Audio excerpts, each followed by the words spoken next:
I'd like to call to order this regular meeting of the Boulder Valley Board of Education for Tuesday, May 22nd, 2018. Chris, would you please call the roll? Benford? Here. Fuqua? Here. Garcia? Gebhardt? Here. Marquis? Myers? Here. Sargent? Here. Please join us in the Pledge of Allegiance.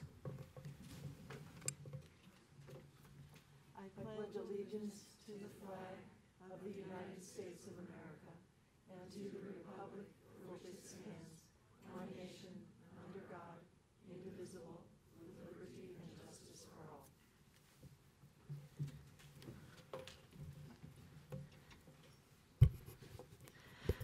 I'd like to remind everybody that the mission of the Boulder Valley School District is to create challenging, meaningful, and engaging learning opportunities so that all children thrive and are prepared for successful, civically engaged lives.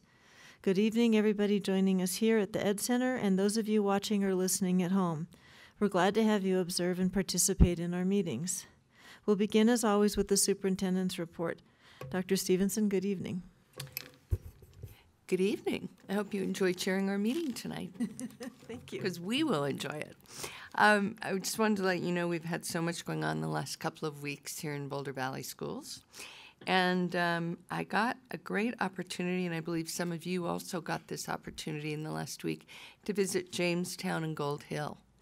And there's such a charm in both of those buildings. And you have your class, you know, K5 or K3 and 4-5.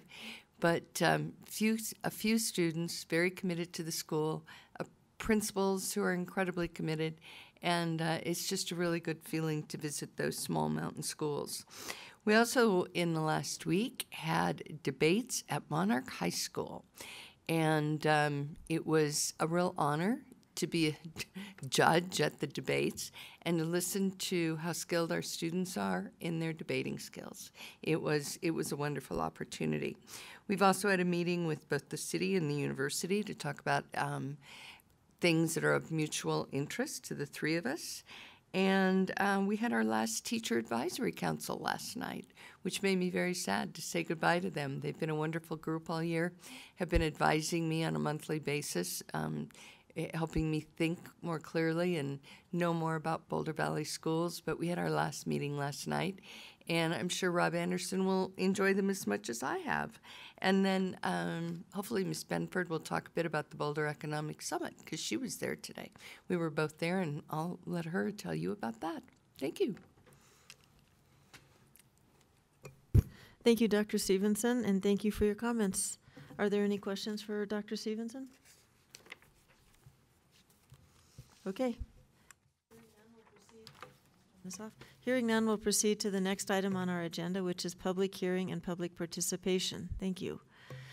The board recognizes the value of public comment on issues related to the operation of the schools. To ensure that our meeting is conducted in an orderly manner, we ask the persons who address the board confine your comments. I hate to be rude, but I think I forgot something. Oh, please. I am so sorry. I am so sorry. We have our Japanese exchange students here tonight, and I think probably they don't want to have to stay for the whole meeting. Have I got that right, guys? Could we have our exchange students please come up here?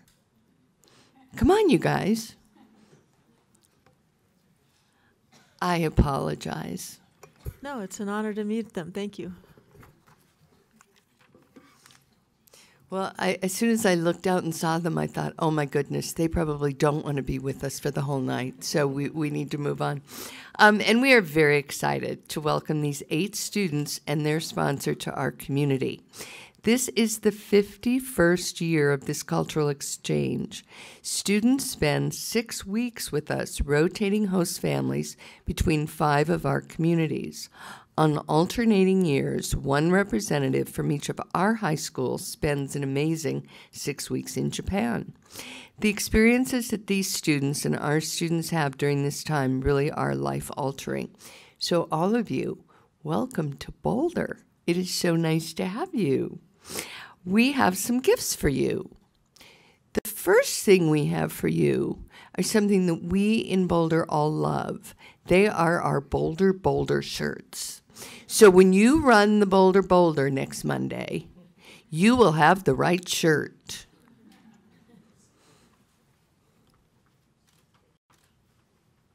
We also have for you a book honoring the 40-year anniversary of the Boulder. You can see we're a little bit single-minded thinking about the Boulder. So we hope that you continue to have a wonderful experience in Colorado. Is there somebody who can tell us what else you're going to be doing? Yeah, I can speak to that a little bit. Okay. I'm Mike Feinkoff. I've been teaching Japanese at Boulder High for 24 years and at Casey for 8 years. And so I've been a part of the program since 1995. This is Aki Kumagai, and he'd just like to say just a few words to you all, and then that'll be it. Nice to meet you. My name is Akinori Kumagai. I am a mathematics teacher from Tokyo Jitsugyo High School in Japan. And we came to Colorado State April 28th, and we will go back to Japan June 12th. This exchange program started 51 years ago, and we have had a wonderful, so many experiences. Thank you for entertaining us. Thank you.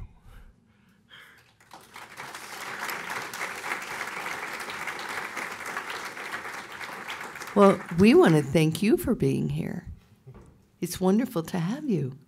I hope that you enjoy your time here and that you have been treated very, very well by our host families, I suspect. So, thank you. Thank you. Anything else? Any other comments? Are we good? Thank you very much. Thank you.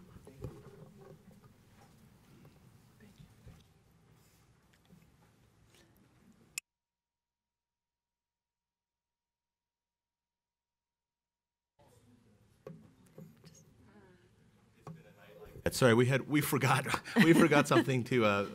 The school had a yearbook that they wanted to be sure to give you from their school. It's an ongoing tradition. So they've been handing them over since 1968. So here's another one to add to the collection, and it's just from their school, and yeah, it's for the board for the district.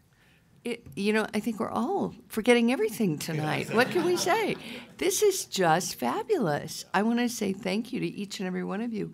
We will put this in an honored place, and I just wanted to say thank you. Thank you for being here, and thank you for this gorgeous book.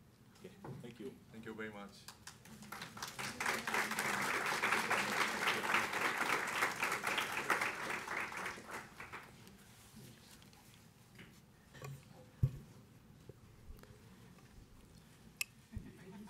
Just going to wait 1 second.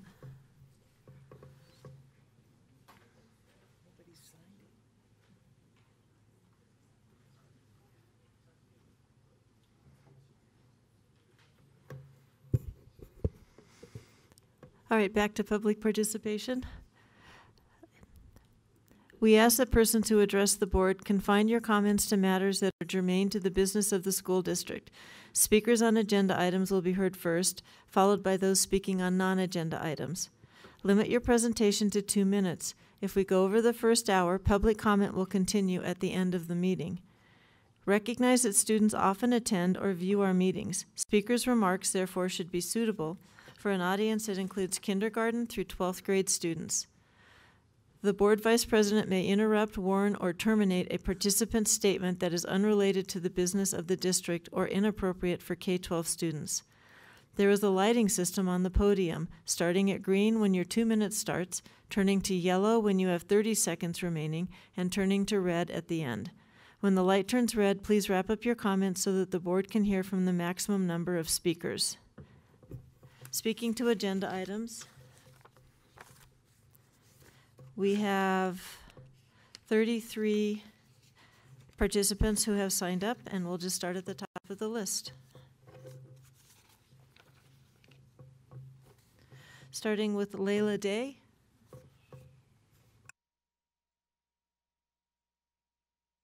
All right, I've never done this. May I start? Absolutely. Welcome. Thank you so much. Thank you so much. And there's hasn't been anything else that has had me come up and stand in front of the board before. I'm a mother of 2 girls. I live in Boulder. We've enjoyed the range of schools that Boulder BVSD has to offer. We've done private, we've done charter, we've done neighborhood schools, and we've enjoyed all of them. My girls are so different. There is no one school that will fit both of those kids. They've been in different schools their entire education. Me considero latina tanto como norteamericana. I believe in a broad range of education, including bilingual, including math focus. Whatever it is that the kids need, that's what I believe in. I don't understand what is being considered, and I wish I did, and perhaps before the end of this meeting, someone could explain about the proposal to change the allocation of funds to charter schools. I don't understand who benefits from this change.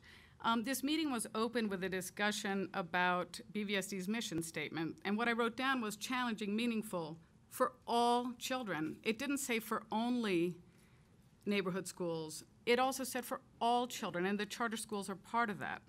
I don't see anywhere where the mission of BVSD embraces discrimination, not in classes, not in open enrollment, and certainly not in funding. As when you're a parent in a charter school, you do things like clean toilets, clean rooms, because there isn't ever enough funding, and we're willing to do that. I ask you please, as a taxpayer, as a mother, and as a resident, to uphold your commitment to charter schools, maintain transparency, honesty, the original purpose of the mill levy, maintain equity and fairness, and allocate funds equitably. Thank you very much.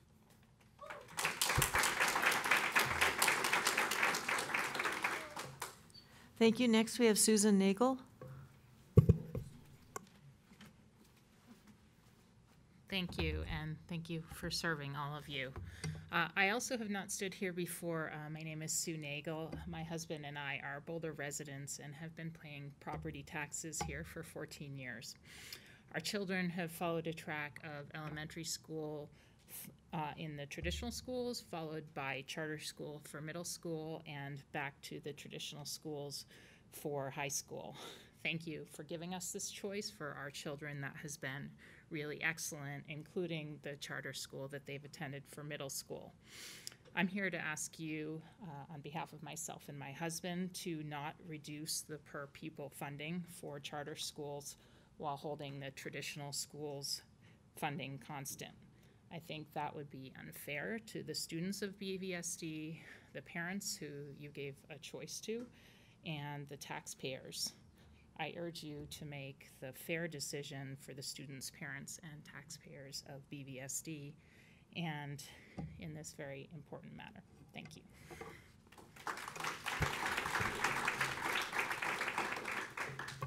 Thank you. Next, we have Jennifer Bradfield.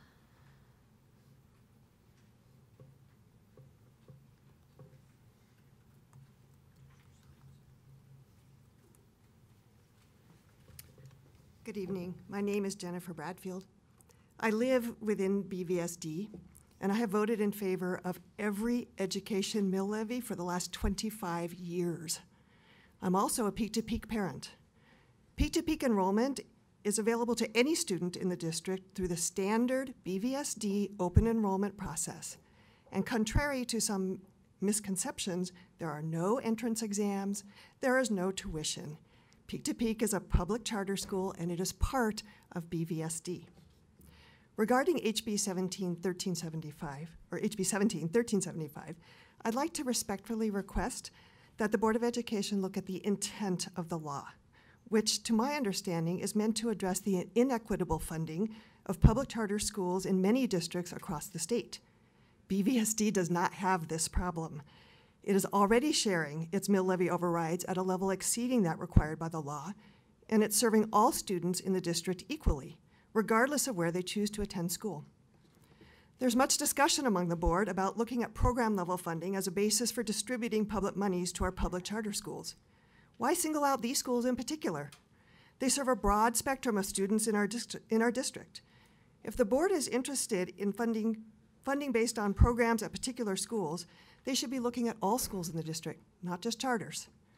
We all have English language learners. We all have students who receive special education services. We all have students from a broad range of socioeconomic backgrounds. We all have some students who can walk to school and others who require transportation. We are all in this together to serve and educate all the students in our district, including those who open and enroll into any of our district schools. Our BVSD charter schools have been quite successful. They provide students with excellent educations and serve as role models and for schools and for educational methods across the entire country. Please continue along the right and equitable path of funding them as you do all other schools in the district. Thanks for your consideration.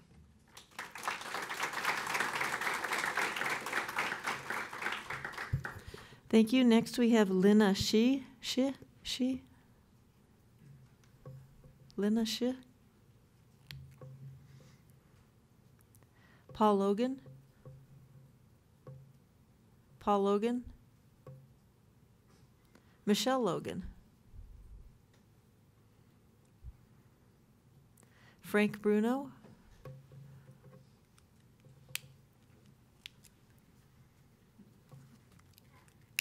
Good evening, members of the board, Superintendent Stevenson, and members of the staff. My name is Frank Bruno. I reside here in Boulder, and I'm speaking tonight as the parent chair of the board of directors of Horizons K-8. Let me begin by thanking you for your public service and all that you do for our children. I deeply understand that it's not always popular to do the work that you do, and I appreciate it. I understand that later this evening you will be discussing the plan associated with House Bill 1375 regarding the distribution of local mill levy override revenue. As a co-chair of the 3A bond campaign a few years back, I understand that the needs across the district are great and are varied. I also understand that our charter schools are significant engines of innovation in the district, and many of the pathways we pioneer later are adopted by the district and the innovation schools. While the bill enables a redistribution, I would urge careful consideration of the potential impacts as well as the possibility of unintended consequences. I trust the judgment of this board and staff, and I know that you will consider all appropriate options to maintain funding levels at 100% of the per pupil revenue while still pursuing equity. Each of the schools and the charters may have a different focus. Horizons K-8 has a unique focus on special education, combined with small class size and a very deliberate utilization and partnership with community resources, which makes the school unique. We are pleased with the progress we are making, and we urge you to allow us to continue this special relationship and this special bond. Thank you very much.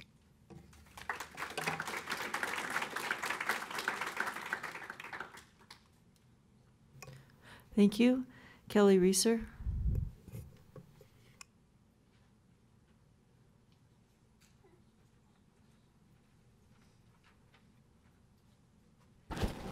Good evening, members of the board and superintendent. My name is Kelly Reeser, and I am the Executive Director of Education at Peak to Peak. I'm here tonight with 3 requests regarding your implementation of House Bill 1375. Number 1, honor our contract. In 2015, we negotiated our contract in good faith with specific terms related to each of the mill levies.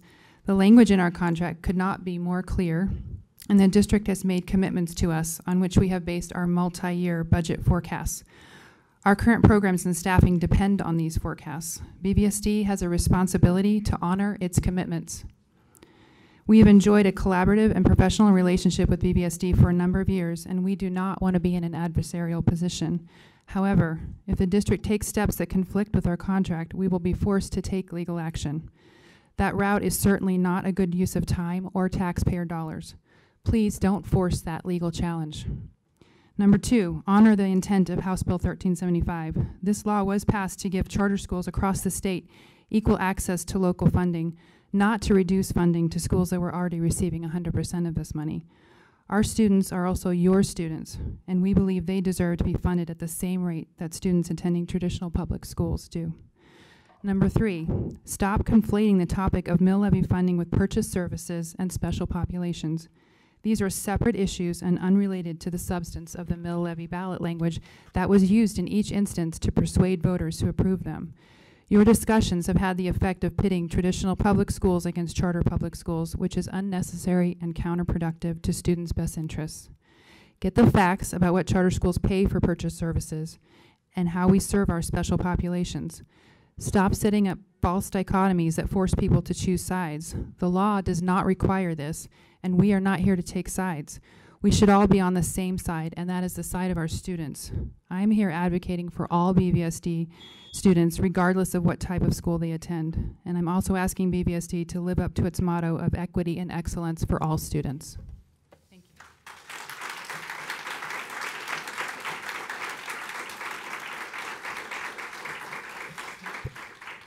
Kyle Matthews.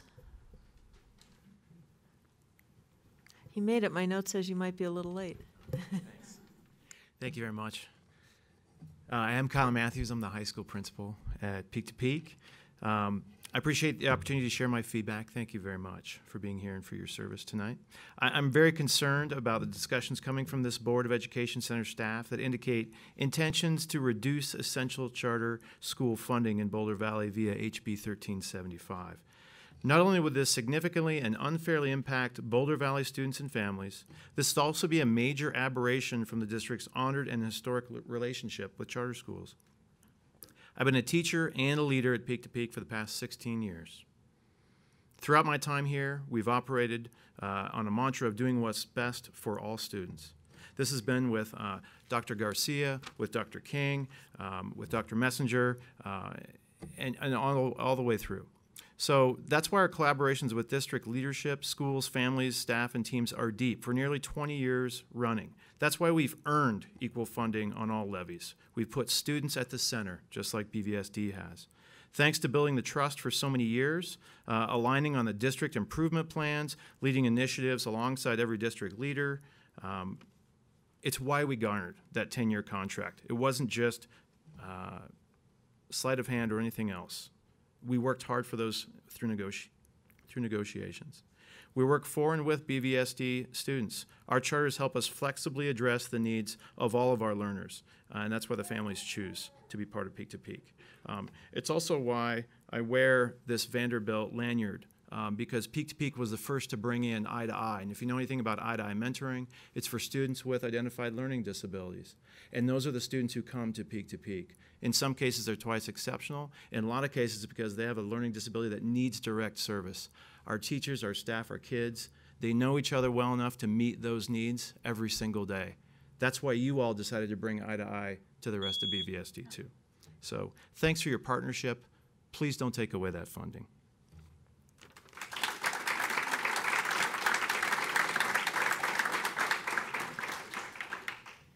Thank you. Johannes, Thomason, and then the last name's cut off, so I apologize. Johannes, Thomason, Larsen. Yes, ma'am. Good afternoon. My name is Johannes Clayton Thomason Larsen, and I'm proud and extremely humbled to be here representing Boulder Prep's graduating class of 2017. I'm also extremely proud to say that I've been attending Boulder Valley schools since I was 3 years old. When I started at the high schools previous to Boulder Prep, what was advertised to be a smaller classroom environment with more individual need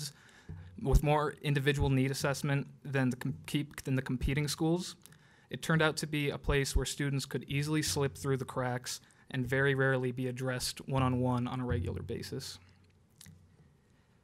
After 3 years of ignorance on my part, I was pulled aside by a school counselor who told me that if I took an overloaded schedule, even if I took an overloaded schedule, it was more than likely that it would take me an additional 2 years to graduate from that school if I kept going at the same rate that I was with my credits.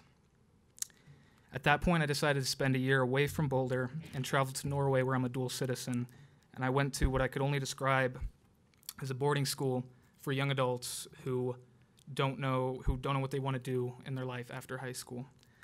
When I came back, I still had the same anxiety and fear and regret that led me to that country, because I didn't know if I could graduate high school, let alone if I wanted to. That's when I found Boulder Prep. During my entry interview, Lily and Leah, who you're going to meet here in a short second, they told me that if I worked harder than I ever have in my entire life at that school, that I could get out of there in 1 year, just 4-year high school experience, which wasn't a reality for me at the time. My point is that you're going to hear from a lot of people, a lot of teachers and students. Teachers aren't just our teachers, they're family. It's my math teacher, John, my science teacher, Justin, the headmaster, Lilia. They're family. And by doing, you get my point. Boulder Prep is not my old high school, they're family. You can finish, so thank you.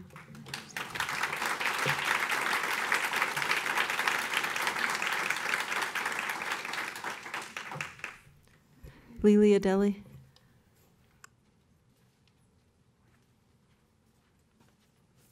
Good evening. My name is Lilia Deli. I have the privilege of being headmaster at Boulder Prep High School. We were founded in 1996 as an alternative college prep program.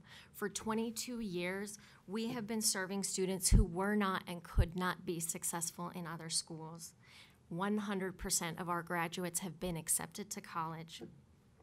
In 2002, the Department of Education recognized that alternative programs like Boulder Prep needed their own special designation. They decided to pass legislation to recognize us. It's called an alternative education campus. We're here tonight just to provide a little more information about alternative education campuses, what it means to qualify, and how that might fit into the spectrum of programs being considered for additional funding under House Bill 1375. One of the main reasons that the state established AECs is to provide a more fair accountability system to compare schools serving high-risk students. We know that our graduation rates and our college matriculation rates and our state test scores will never compete with a traditional school. We just get too many students who have major academic gaps and emotional barriers. It takes 2 to 3 times the staff to close those achievement gaps and help students really become successful. As an alternative education campus, Boulder Prep is compared to other schools serving high-risk students, rather than being compared to a traditional school. We are proud to say that based on our student achievement and our academic growth and school engagement, Boulder Prep has achieved the highest performance rating for an alternative education campus. Our success has garnered quite a bit of attention among staff in the school district, and referrals have pushed us to near capacity. This shows an increasing number of students who desperately need a smaller environment, supportive staff, and engaging curriculum to help them reach their potential.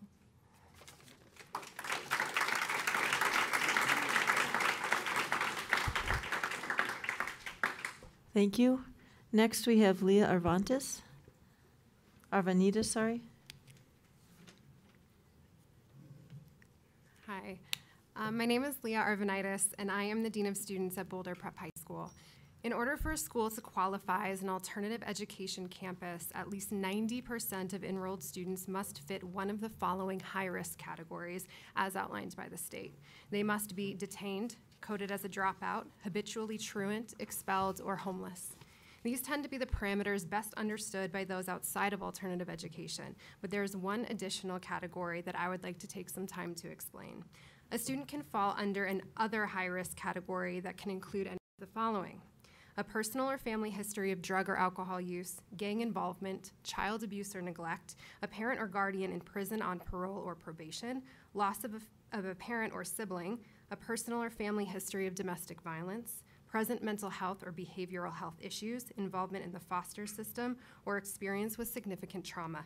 When we last renewed our AEC designation, all but one of our students could be placed in these categories. As you can imagine, these classifications come with significant social-emotional impact, so social-emotional learning and trauma-informed care become top priority. Our staff has to simultaneously balance best practice when it comes to teaching and counseling. We are constantly addressing the academic barriers that result from these life experiences. Take, for instance, the difficulties facing a student still in the anger stage of her grief after losing a parent, or the student who feels obligated to leave school to protect his younger brother from rival gangs. We have students in the middle of trauma therapy, fighting not to relapse and lingering in our building until the last possible second because they'd rather be with us than at home. So much work has to happen even before traditional learning can begin. Additionally, with expulsions, suspensions, and behavioral issues, we also work tirelessly to employ restorative practice to ensure students are held accountable without ostracizing them further from the community. Restorative practices easily take triple the human resources to implement and about quadruple the time as compared to push-out methods of discipline. Equitable funding allows us to maintain the quantity and quality of staffing required to address our students' various needs. Thank you for your time.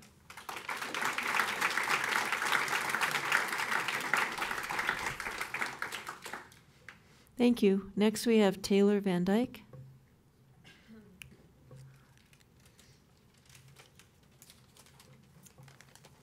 Hello, can you hear me? My name is Taylor Van Dyke. I am a current senior at Boulder Prep High School.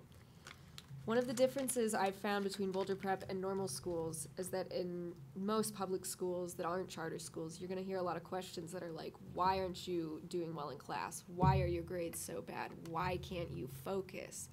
At Boulder Prep, it's less whys and it's more, how can we help? How can we get you through this class? How can we get you through this year? How can we get you to graduation? Which is something I never thought I would see personally. I never thought I would graduate. Even before I was in high school, I was convinced I would either drop out or be dead before I could graduate. And then I came to Boulder Prep, and I found people who could help me mature emotionally, people who could help me mature socially, or, you know, in any respects, just mature. It was probably the best place I could be to learn personal responsibility. And it's honestly the best thing that's ever happened to me is finding Boulder Prep. That's all I have to say. Thank you.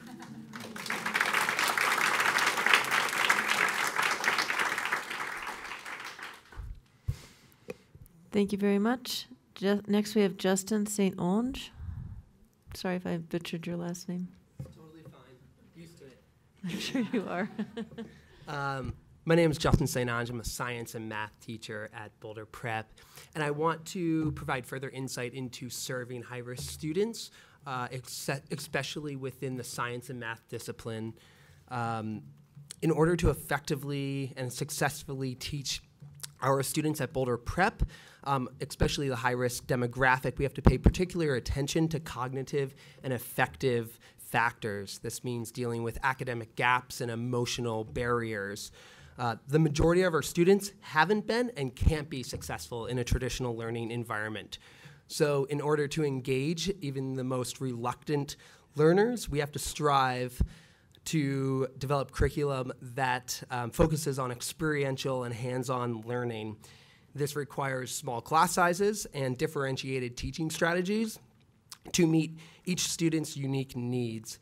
And even with 90-minute class periods like we have at Boulder Prep, most students need tutoring outside of the class time to fully be successful in their science and math classes. Our teachers make themselves available for homework lab every day to 5, 6 p.m. and provide added one-on-one time for these students to be actually successful. Alternative learning environments that give high-risk students an opportunity to flourish not only require extra time and energy from the teacher's side, but extra expenses for hands-on experiential learning materials inside the classroom. To provide an example, one problem we commonly see in our math classes relates to students' difficulty processing mathematical problems and spatial confusion. And what we've seen is students are better able to visualize math concepts and gain insight into necessary fundamentals when they use hands-on models. Beyond the extra time in homework lab, we spend evenings, precious hours at home preparing lessons that will make our students more excited to learn than listen to Netflix or go on social media. Getting students into our buildings is half the battle. Extra funding would be enormously impactful for our student success and academic achievement, in addition to fostering lessons that actually make students want to come to school. Thank you for your time. I appreciate it.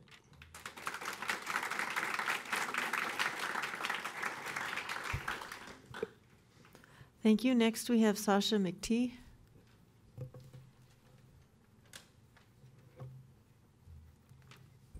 Hello, can you hear me? Yep. My name is Sasha McTeague, and I work as the Language Arts Chair at Boulder Prep High School. It's my goal to address teaching at-risk youth from the perspective of language arts. A Boulder Prep classroom is not a typical classroom. Our current student-to-teacher ratio is 12:1, and even that feels like a class of 25 to 30 given the various and sometimes overwhelming needs of each individual student. The spectrum of language arts skills we see ranges from severe dyslexics who struggle to make it through one chapter to budding novelists. To say at-risk youth can't handle rigorous academic standards does them a disservice. These students are more than capable, but what needs to be highlighted is the fact that it takes 2 times and sometimes 3 times the amount of effort to reach mastery and ensure they are college ready. A great example of creating a class and a classroom dynamic that serves our population is the senior capstone writing class of autobiography. This course has the students telling the stories of their hardships, traumas, and challenges in 6 essays that are revised and edited again and again to perfection, giving each student the individualized support they need to grow as writers. Teaching this course requires a lot of one-on-one instruction and extra time conferencing, reading, commenting, and proofing essays over and over again, while helping the student find the right way to tell their story. Moreover, students are only really successful when they have the one-on-one time with a teacher to help develop their writing and recover gaps in language arts education, leading to a class full of kids, all at different levels, where some need less help and others stay after school with staff as late as 7 p.m. to ensure they meet due dates and deadlines. Along with recovering education gaps, we offer classes through CU Succeed, and Succeed is exactly what they do when we have the opportunity to build them up. We are psychologists just as much as teachers, helping students conquer their inner demons to become some of the best students I have ever had the privilege of teaching. Thank you.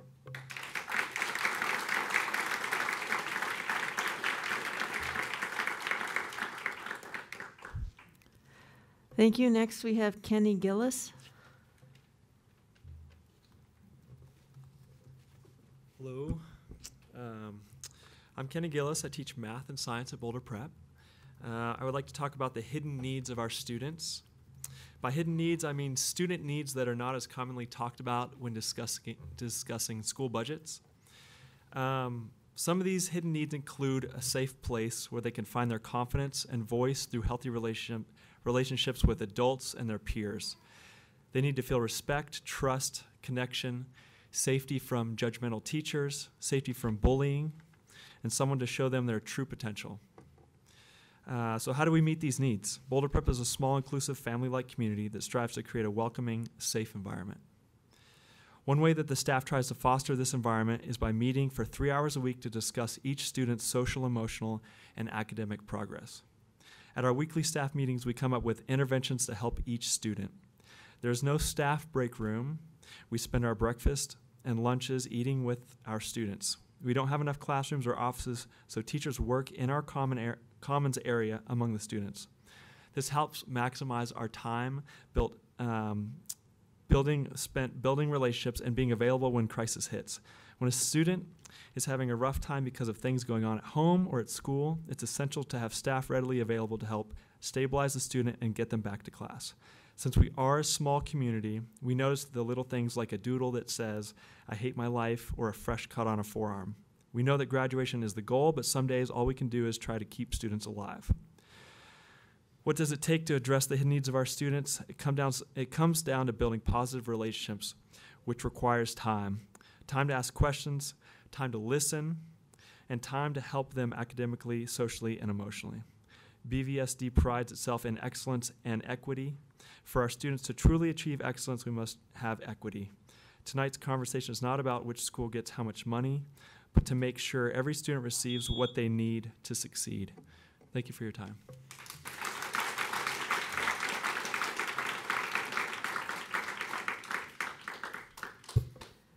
Thank you. Next, we have Will Cohn.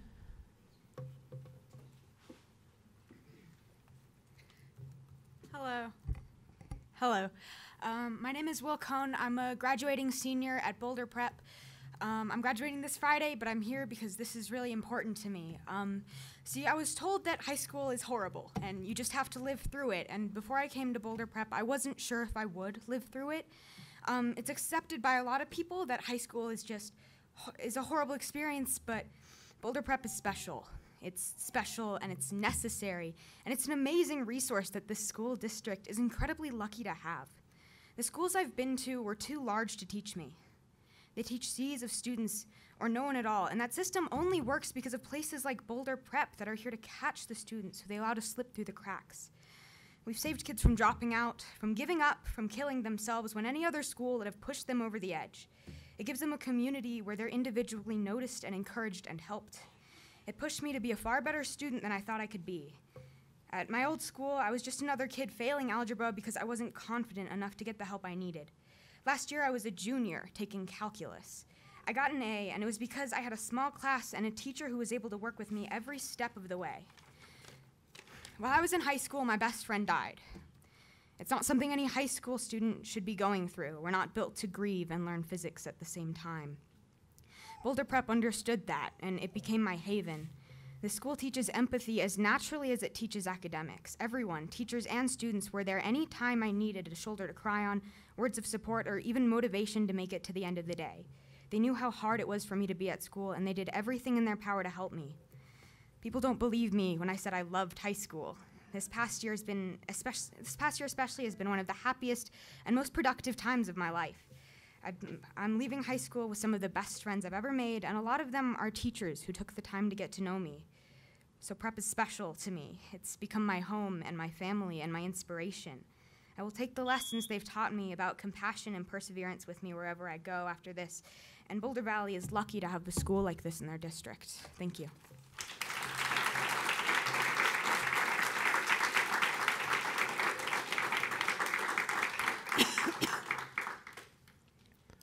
Thank you. Next, we have Glen Mosher.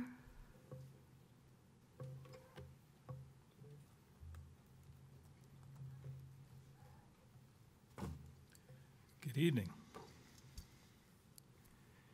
The headline on my computer this morning read, Supreme Court rules, yes, contracts actually do mean what they say. Yesterday's landmark ruling is pertinent because it reaffirms something some on this board do not respect. A contract between Peak to Peak Charter School and BVSD is not a plaything. It's a legal document that some of this on this board endeavor to break in an unprovoked attack on the school and its students.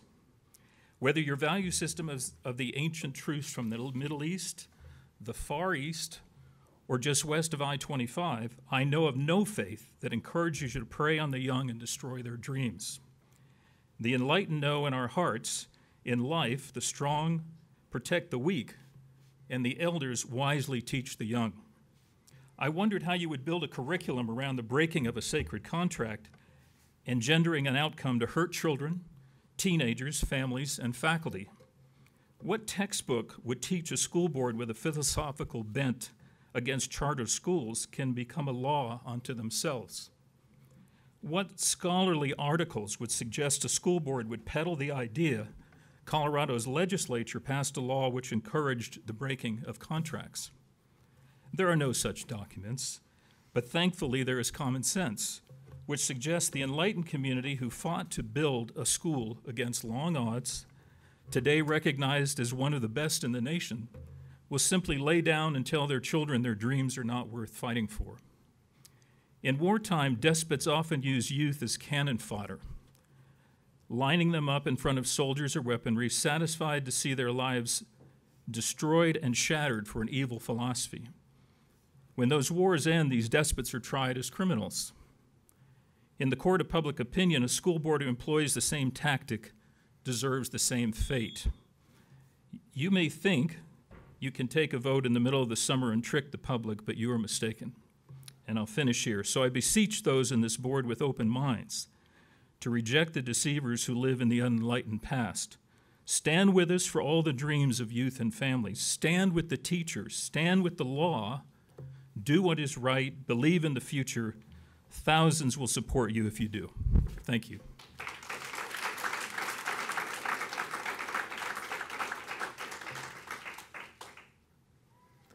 Next, we have Sam Todd.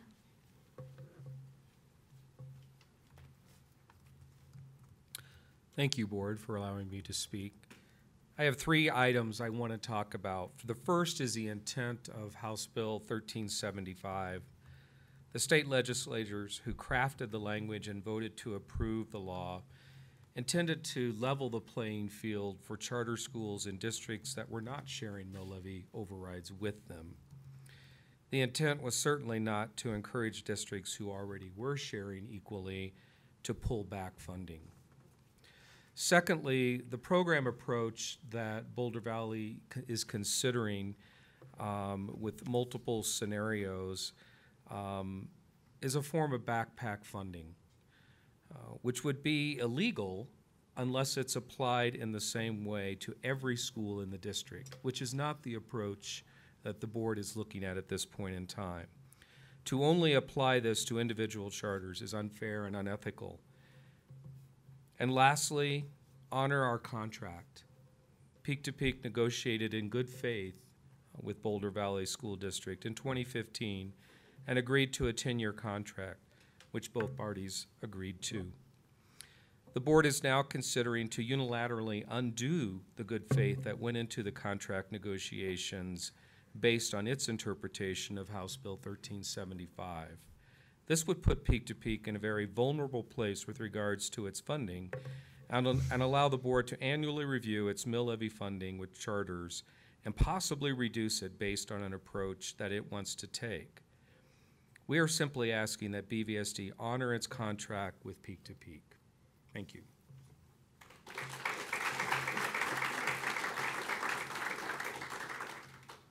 Thank you. Next, Megan Lukens.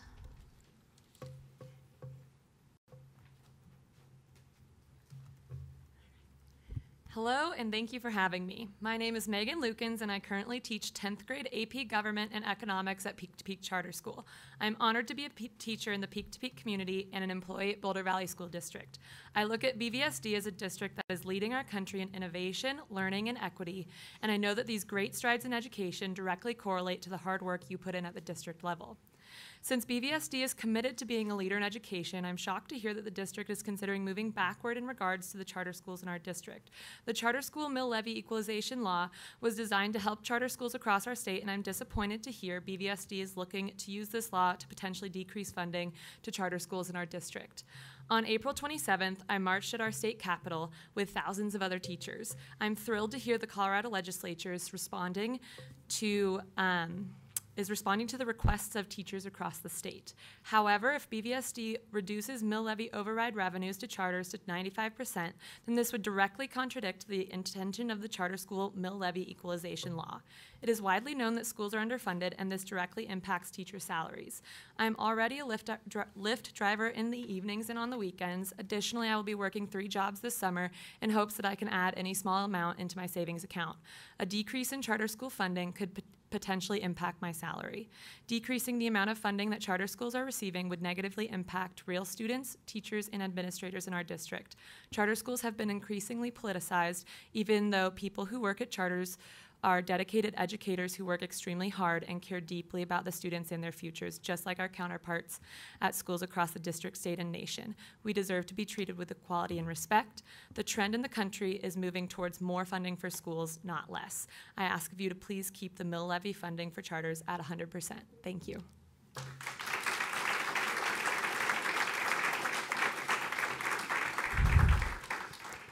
Thank you. Next, we have Phil Mahalko.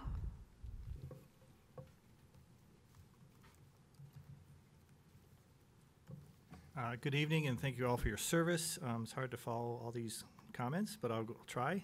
The Colorado State Legislature passed the Mill Levy Equalization Act by wide margin. It wasn't something trivial to them to guarantee equitable funding to our charter schools.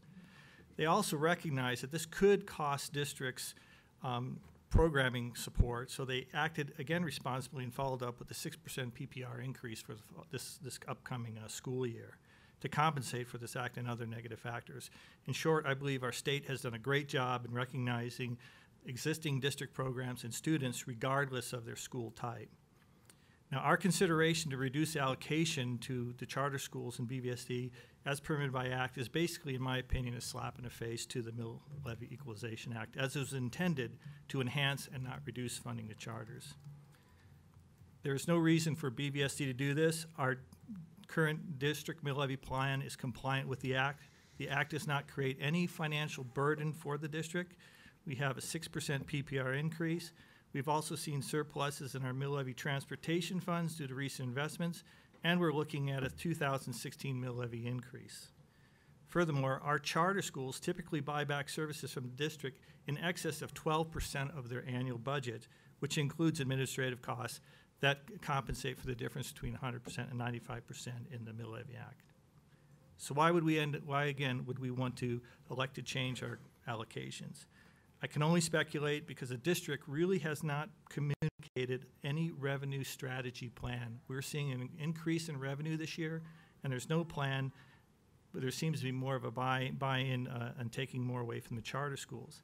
I can only speculate, and the only evidence I have is from the April 10th board meeting when there was questions regarding improving gaps in programs like SPED and full-day kindergarten. These are good initiatives, and I will help the district anyway to achieve these goals, but I believe the district is trying to use the charter schools as potential income sources as prescribed by the Act. This is unconscionable, since taking away funding from the charter schools as justification for other district programs under the Mill Levy Equalization Act. Thank you.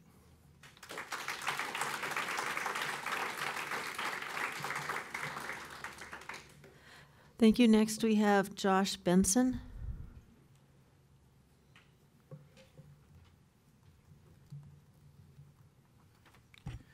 Good evening, board members. Thank you for this opportunity to speak. My name is Josh Benson. I'm a teacher at Peak to Peak Charter School in Lafayette. I've been at Peak to Peak for 8 years since I moved to Colorado from my previous teaching position at Northeastern University in Boston. I would like to address some concerns I have about the discussions related to the distribution of mill levies in our district.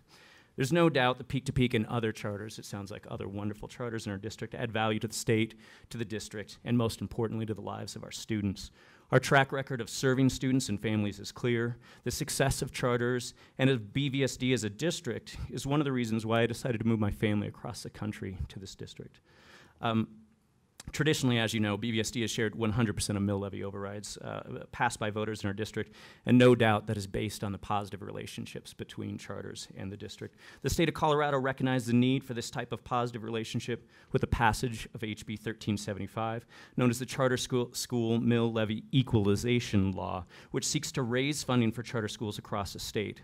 While the school board would seek to use this law as a justification to potentially reduce funding for charter schools in the district is puzzling at best. I contacted Representative Brittany Peterson, Representative Lang Cias, Senator Owen Hill, and Senator Angela Williams, who sponsored HB 1375, to see if reducing funding for charter schools was the goal of their bill. I also contacted my local Representative Mike Foote, who voted in favor of the bill. Legislators were interested in the school board's interpretation of the bill and sought additional information about the plans being discussed by BVSD to potentially reduce charter funding. Today, I signed my contract for next year. If the school turned around and said that would be upheld up to 95% and the other 5% would be negotiable based on added duties, I would feel like that would be a break of contract, and more importantly, I think it would set a poor moral example for my students, my family, and our community. Please set a strong moral example. Thank you.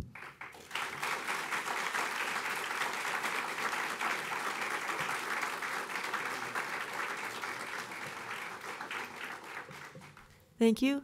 Next, we have Jamie Miller.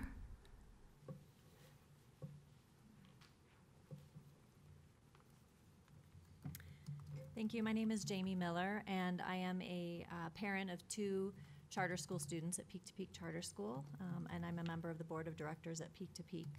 I'm proud of what I'm hearing tonight from our charter community, and I want to touch on my own concerns through the lens of using backpack funding as a model for drawing funds away from charter schools.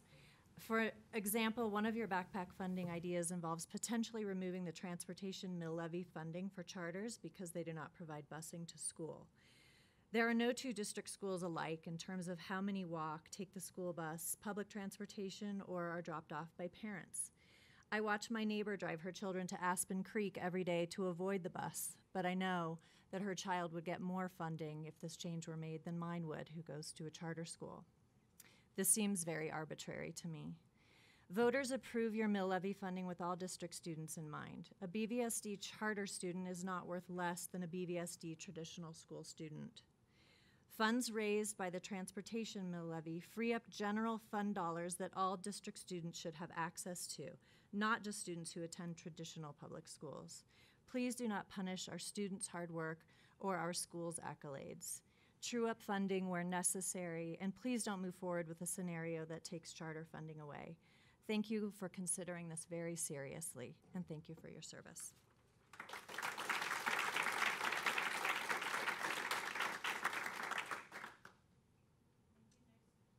Thank you. Next, we have Mary Wood. Hi, good evening. My name is Mary Katherine Wood, and I've been a taxpayer in the city of Boulder for 17 years, a homeowner in North Boulder for 13 years, and a fervent supporter of public education my entire life. Through graduate school, I'm also the parent of 3 elementary students who attend Columbine and Crestview elementary schools. I have proudly supported every mill levy override for as long as I can remember, for as long as I've been in Boulder, because I know that investing in all of our students in BVSD is the only way to invest in our future as an active and participatory democracy. In this era of embarrassing state funding shortages, where Colorado ranks 46th in teacher pay and 42nd in per pupil funding, BVSD has led the way in putting students first and providing teachers with professional pay, as Superintendent Dr. Stevenson expressed in her letter to BVSD families not too long ago. However, BVSD has led the way primarily due to taxpayers like myself putting students first with my mill levy override vote. It would be a shame and a mockery to then reduce funding for a handful of our students, those in your charter schools. In addition to my role as a BVSD parent, I am entering into my 8th year as a charter school teacher in BVSD, first at Summit Middle Charter and now at Peak to Peak. I can say without exception that my students, along with each student in our district, deserve the very best that BVSD has to offer. And choosing to relinquish its leadership role in charter funding sends a clear message to my students, to their families, and to me, their teacher, that we matter less and we are worth less than other students in the district. Peak to Peak continues to forge a new path in education through its focus on inclusion, on equity, and on innovation. We foster creativity, resilience, and positive risk-taking in our students, regardless of race, ethnicity, sexual orientation, school choice decisions, or their home address. I know that BVSD values this type of education too, and therefore I encourage you to walk your talk and not cut funding to our charter schools. Thank you.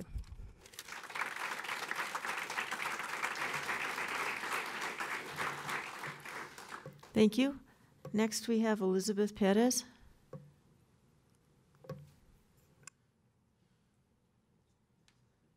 Sorry, I had the long walk. Thank you, Board and Dr. Stevenson.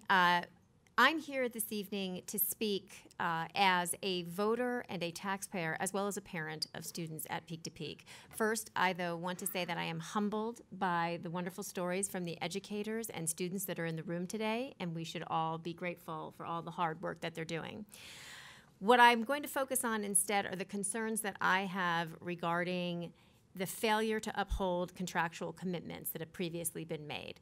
I have significant reservations around following that type of precedent, and I think it would reflect very poorly on BVSD.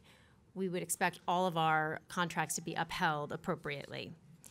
More importantly, I also have some concerns around the voter intent and the apparent potential disregard for that intent. It is disingenuous for BVSD to disregard voter intent for local tax dollars. The mill levies, as we've heard already this evening, were approved for all schools, including charter schools. And I'm worried about the precedent that this sends and I'm worried about the message and the potential bias that this could create. I think our ask specifically as a parent of 2 daughters who attend Peak to Peak is a reasonable one, and that is one that will be both fiscally and philosophically correct. The funding decision should be made to continue to even up all charter schools at 100%. If the district gave charters 100% of their share of the mill levy override money based on enrollment, the amount would increase by about $500,000 total. However, the district is considering scenarios that show Peak to Peak alone losing more than $1 million in annual revenue per year. This would devastate our schools, this would devastate our teachers, this would devastate our students, and would not allow for many of the successful stories that we've heard presented here this evening. I implore you now as a parent to consider delivering on the promise of excellence for all of our students and to continue to allow for the appropriate funding. Thank you.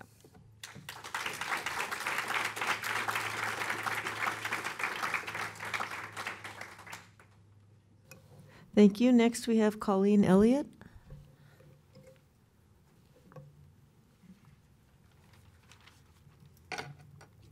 Good evening, and thank you for your time this evening. I'm Colleen Elliott, and my husband and I are BVSD and Peak to Peak parents. We've always been very proud to be part of BVSD and within the district, and very fortunate to be part of the Peak to Peak community, and even more proud this evening after hearing these incredible stories from the schools within our district.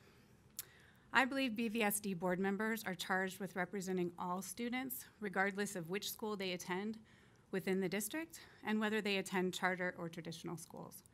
Please do not pull funding from your district charter schools, all of which already operate at a fiscal disadvantage.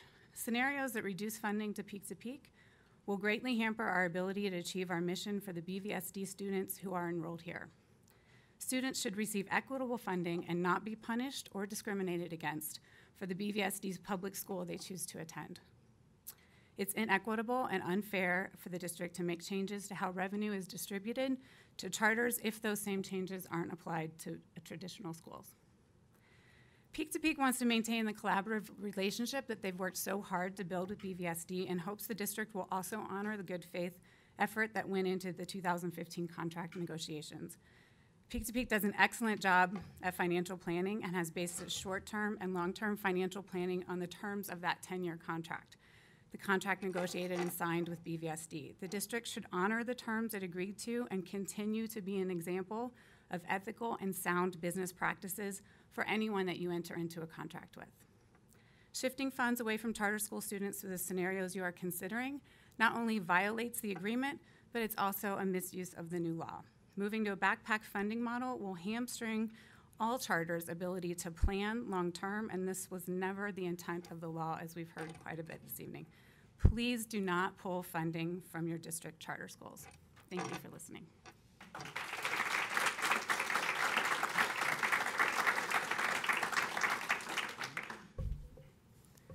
Thank you. Next we have Evelyn Grady.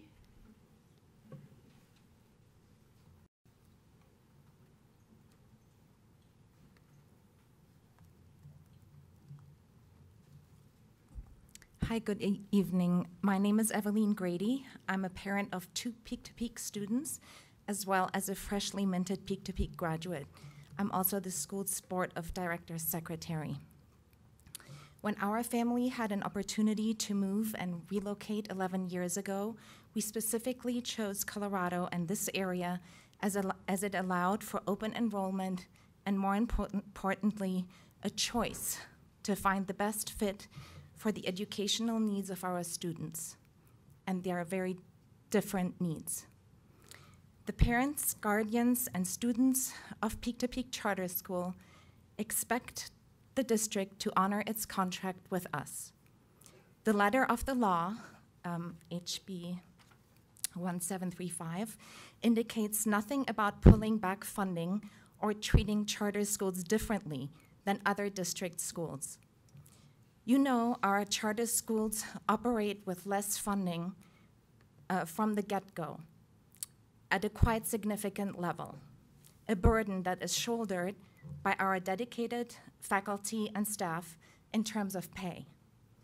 Using this new law as an opportunity to carve funding away from us is unfair and certainly not a step forward to equity.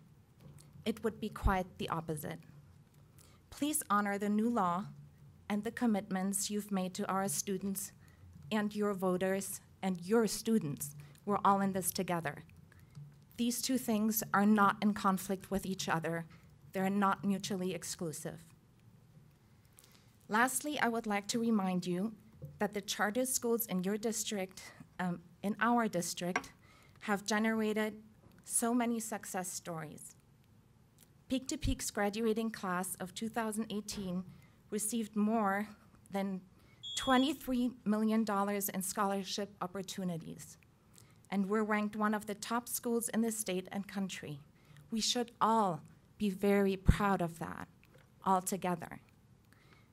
We should be talking about ways to leverage these successes, not pushing them away or carving away our budget. Thank you very much for listening, and thank you very much for recognizing that we're in this all together. Thank you.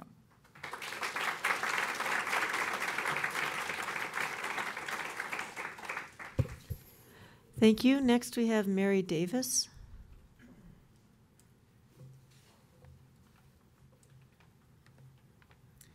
Good evening. Thank you for the opportunity to be here, and thank you very much, all of you, for your service. I'm here representing a family of long-term Boulder residents. In fact, my husband is a product of the Boulder Valley school system. He attended public schools all the way through and graduated from Fairview, although I won't tell you which year. He wouldn't appreciate that. We have a daughter who's finishing 5th grade at Bear Creek Elementary, and we have had a wonderful experience there and really enjoyed our time there. As we looked for options for junior high, we sort of assumed that she'd continue on to Southern Hills. But we started to hear more and more about Summit as an option. We attended a couple of information sessions, talked to different families who attend there, and it became clear to us that it would be a great fit for our daughter, both socially and academically. We were so happy to have the choice offered by having a strong charter within our school district. It's a differentiator in our community to have a network of excellent charter schools that are as well funded as our traditional public schools. And it's so good that our charters have enjoyed support from BVSD, even things like coordinating on calendars so that school day off programs are available to families like ours where both parents work outside the home. Middle school in particular can be a daunting transition, and we are so glad that our daughter had the option to choose between several really solid schools, which one would best meet her needs. She's excited about middle school, and to me as a parent, that's absolutely critical. We're not only parents, but we're homeowners. We expect that our tax dollars will go to support all students in our community, whether they attend a traditional public school or a charter public school. I'd like to ask the board not to use House Bill 1375 to reduce funding to charter schools in our area. It was intended to create the parity which Boulder already enjoys, and it would put our programming and teaching and mostly our students at risk. Let's continue to be a community that leads in supporting learning and choice. Those are fundamental Boulder values. Thank you.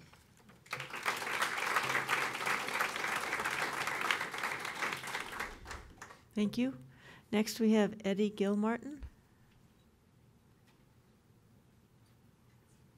Eddie Gilmartin, or something close to that? Okay. Shirley White.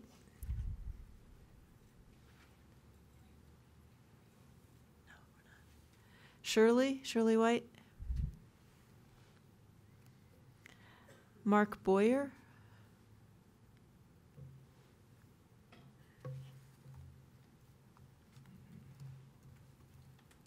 Good evening.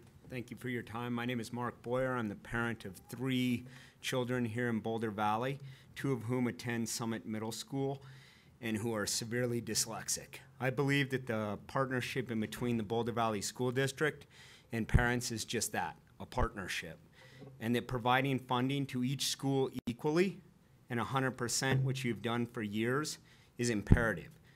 It's a partnership because we get to choose where our children go and the right place for them to be. We found that at Summit Middle School for our children, and it's invaluable. It's why we're here. To reduce the funding to choose makes you judge and jury over where our kids go and what they do, and that's not okay. We should be able to do that in partnership. Let's fund all the schools that you have at 100% on an ongoing basis so that we can work together to find the right place for our children to go. You heard it earlier. It takes a village, takes a bunch of different schools. Let's fund them all equally, the way you've been doing, and set the great example you've been doing to date. Our options are unbelievable in Boulder. Let's keep it that way and not make you guys judge and jury. You shouldn't have to do that. Let's just fund them all equally. So, thank you. I don't envy your job. We'll go with that.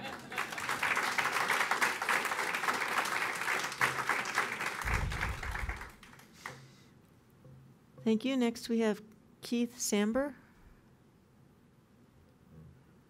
Keith Samber. Laura Mancini-Chan.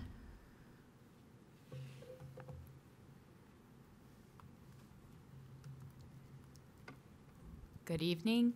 Thank you for the opportunity to speak. My name is Laura Mancini-Chan, and I'd like to add my voice in support of all of those who've spoken before me tonight, asking you to maintain equal funding for charter schools. I'm a parent, a homeowner in Boulder, and I supported the mill levy as well with the belief that our schools would all be funded equally.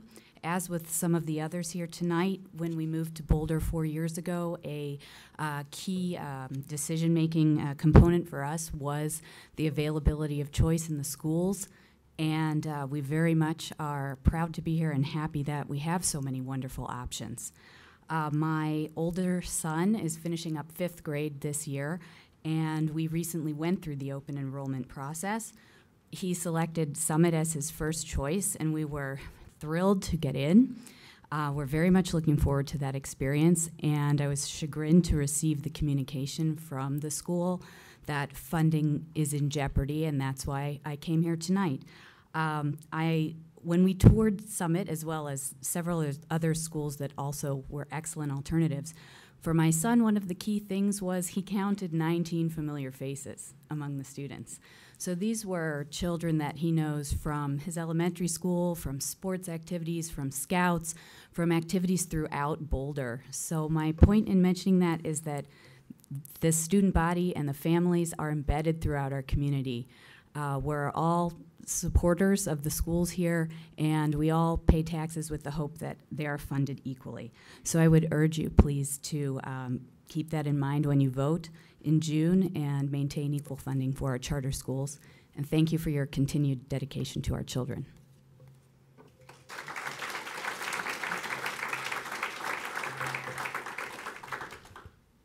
Thank you. The next speaker or presenter is Richard Stevenson.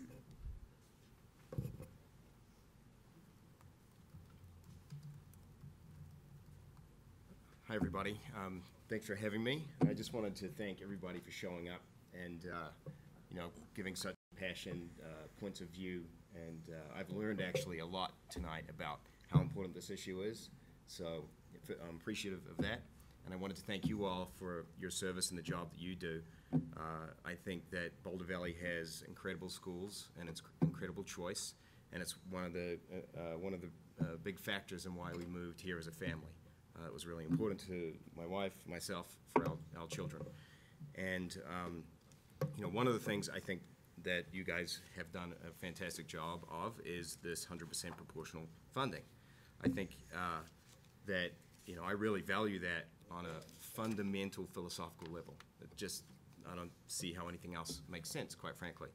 In fact, it's interesting to see that, in this debate, if it is a debate, there's been only one side from the community, from the teachers, from the students. I haven't heard one voice to say that we should do something different here. So I just wanted to kind of point that out. And, so I'm concerned that this 100% proportional funding is in jeopardy. And, I believe that charter schools provide a really valuable service, as you've heard from many people here. And they offer, choice to families. And they offer, as you guys value, challenging and meaningful education to the community. So, I am concerned that that's at risk.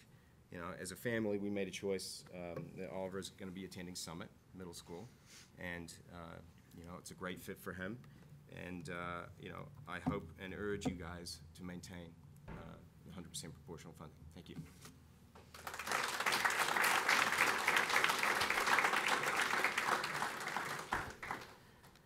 So that's it for those who have signed up for agenda items, and we have one speaker who has signed up for non-agenda items, and that is Anna Sigur.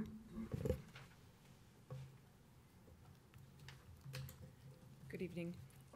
The National Center for Missing and Exploited Children logged 10.2. Can you hold on one moment? I'm not sure that you have the whole list. There are more speakers to agenda items, but we are at the hour mark, so. Well, we called their names because we don't have the information that Laura needed, so maybe we can talk about that after Anna's done. Thanks. The National Center for Missing and Exploited Children logged 10.2 million cases of online solicitation of children in 2017. They report the number is increasing exponentially each year. The unsupervised access to online chat and social media in BVSD computers serves no viable educational purpose and poses a significant risk for children. It is shocking to me that the district has failed to recognize and take action on this. I have personally spoken to a parent whose child was contacted by a pedophile on a gaming chat on BVSD device and network at school. How many more incidents do we need before the district takes action to protect the students?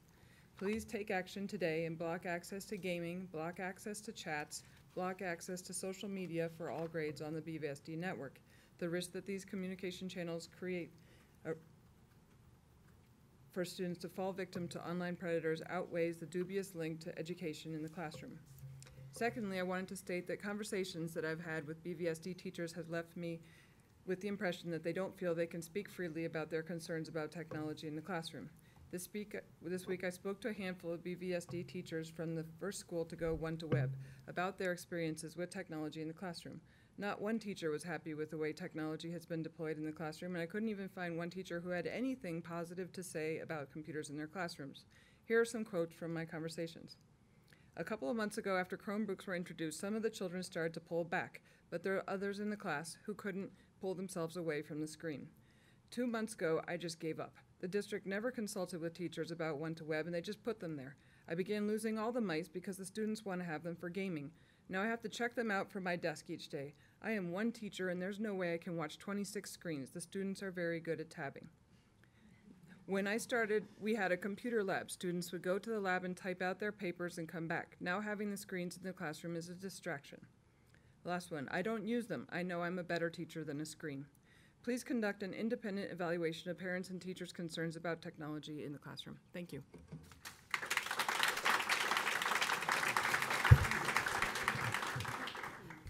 So Melissa, I think maybe what we should do is just take a quick break to compare the list that I have with what you have, because we called out names, and Laura told me. So let's just take a quick break, because I'd like to try to just, if there's just a few more, it seems to make sense to finish up the public participation, if the board's all right with that.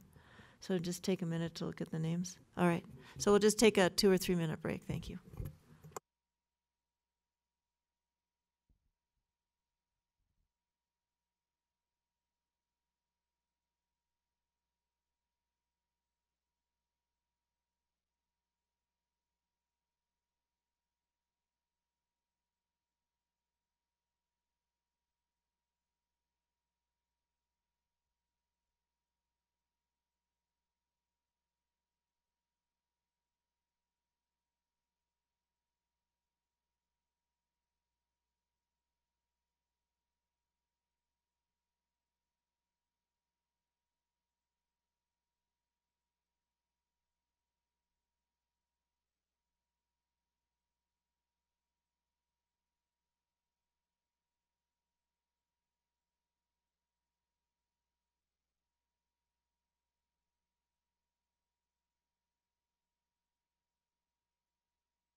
We're going to continue with public participation, please. Next, I will call up Paul Logan, who showed up a little late, and we're happy to accommodate him. Thank you, Mr. Logan. Hello, we're starting back, please. Could we respect the speaker? Thank you. My name is Paul Logan. I'm a parent of BVSD students, live in the district, pay taxes here. My wife and I have 3 kids, and this fall 2 of our kids will be attending Summit Middle School. The third is also at a BVSD school, though not a charter school. So when I heard about the proposal to cut funding for charter schools only, I can tell you I was just very disturbed and confused. I couldn't understand why the funding allocation would be different. Why would we treat the students' schools differently? I think one of the things I've heard from many speakers tonight is the great diversity of student needs. And charter schools, I think, fit some of those needs. They fill those needs. And I think all these students deserve equal treatment. So I guess part of my comment is I don't understand the why. I certainly trust that you all are giving a lot of time from your lives and a lot of energy to do this work, and I thank you for it. And I'm sure that you have the very best of intentions. But I can tell you I've not spoken with one person who understands why you would have this different allocation formula for charter schools. It seems unfair. And the folks that I talk to who are other BVSD parents have the same reaction. It just doesn't make sense. We're baffled. So I would encourage you, please, to reject the proposal to cut the funding for charter schools. Please provide an equitable allocation of funding to all schools who fill the diverse needs of all the students in the district. I thank you for your service. I know you're trying to do the best thing. I don't understand why this proposal is out there, and I would encourage you to find a different way to achieve whatever objective it is that you're seeking. Please don't cut the funding for charter schools. Thank you.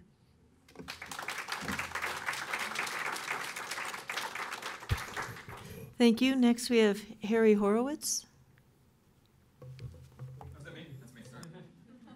Having some domestic issues. Thanks for giving me the opportunity to speak. I come from a long career in public service working in economic development, both here in Colorado and back in New York.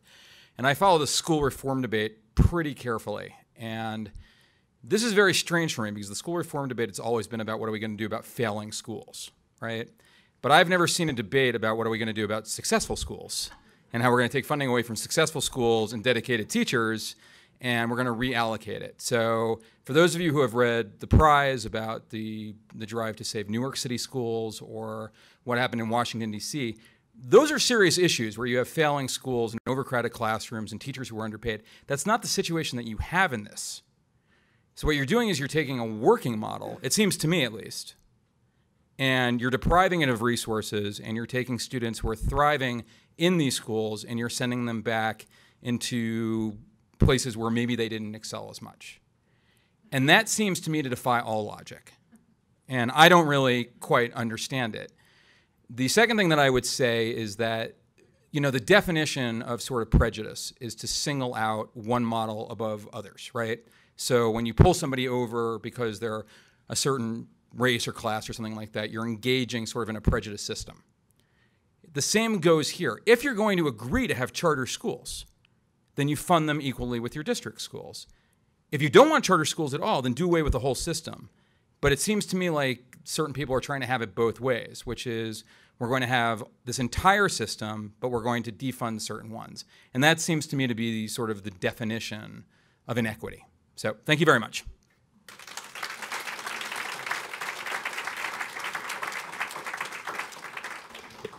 Thank you. Next, we have Nicole Harrison. Nicole Harrison. Richard Feit.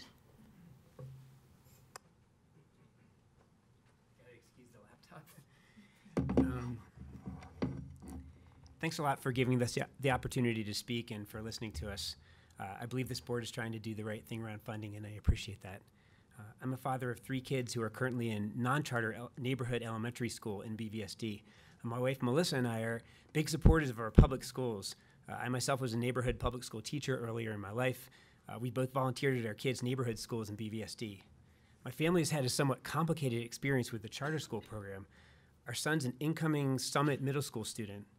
We applied to Summit because it felt like the one that could best meet our son's needs after a huge amount of research and soul searching, and it wasn't an easy choice. Several years ago, we couldn't get our son into a charter school that was right down the street from us, and we wondered whether the lack of neighborhood preference and non-standard school schedule was actually selecting for higher income families. Now, I'm not sure whether that's what's motivating the consideration of a different tier of per student funding for charter school kids. If so, it's worth having the conversation about that issue and facing it head on if that's the case. But what's being considered seems like a harsh and inequitable approach to that problem, or any other around differences between charter schools and non-charter schools. What's being proposed is disheartening to Melissa and me as parents of a child who needs the best and most fitting education experience possible.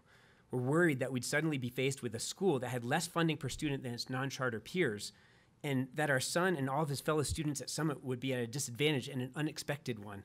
We don't understand how that could be reasonable or okay. We ask that you keep charter schools fully funded, and that if there are underlying issues around fairness of the charter school program, that they're dealt with head on and not through this mechanism. Please keep all of our students as first-class participants in the education system. And thanks a lot for listening.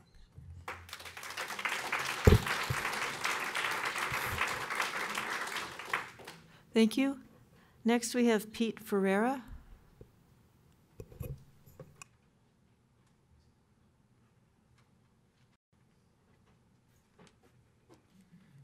Thank you in advance for your time, attention, and service. I appreciate you've been tasked with a difficult decision. As a father of an 8 and 11-year-old and a Boulder business and homeowner for nearly 20 years, I have some concerns about this proposal. The proposed reallocation of funds is an unfair switch to taxpayers who voted in good faith. Would knowing this change was possible have changed the outcome of the vote? We'll never know. But such action erodes a community's trust in its elected officials and the system as a whole, something that's fundamentally very important. It's also an unjust change to families who chose to open enroll in a charter school in January, only to find out in February that this disadvantage might be something they would have to deal with. Despite the BVSD mission statement's focus on equity, this action is anything but. By definition, discrimination is the prejudicial treatment of different categories. This is precisely what that would be. As a father and a taxpayer and a voter, I implore you to honor the integrity of your office and the trust of those who voted for you by representing the needs of all students, dedicated teachers, and staff equally. I wish you luck with your decision.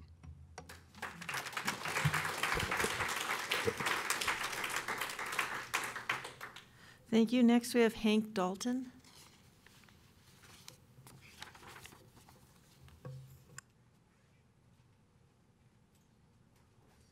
Thank you and good evening.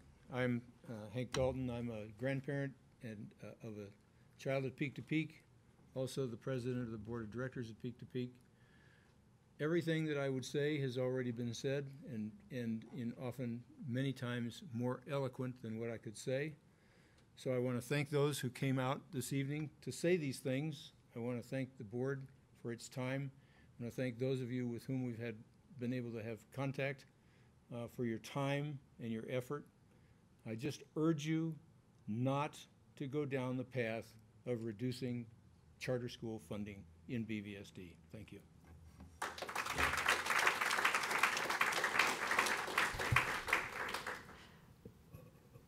And I think this is our last speaker, Pete Salas.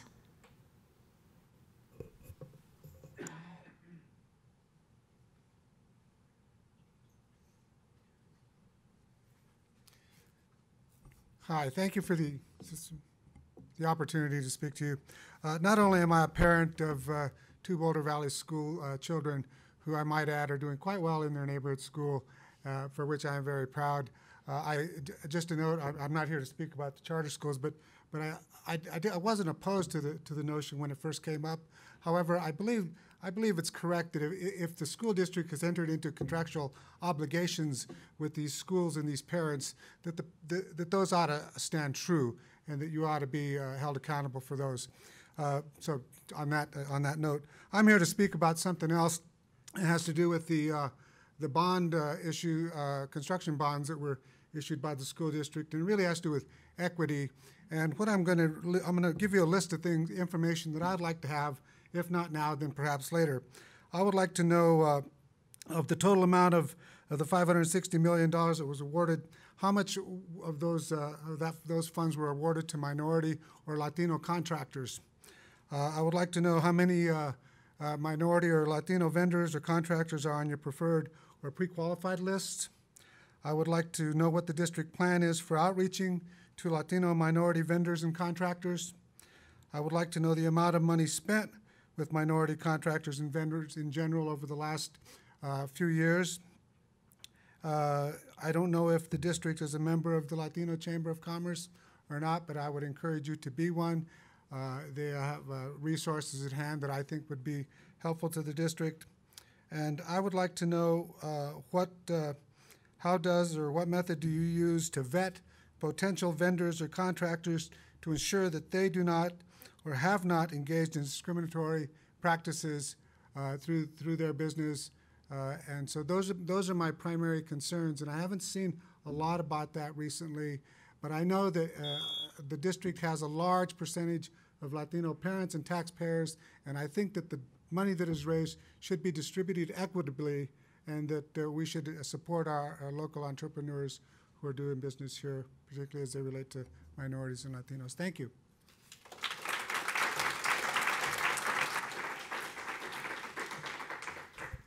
Thank you. That concludes our public participation. We appreciate hearing from our speakers this evening. We'll move on to the next item on our agenda, which is board communication.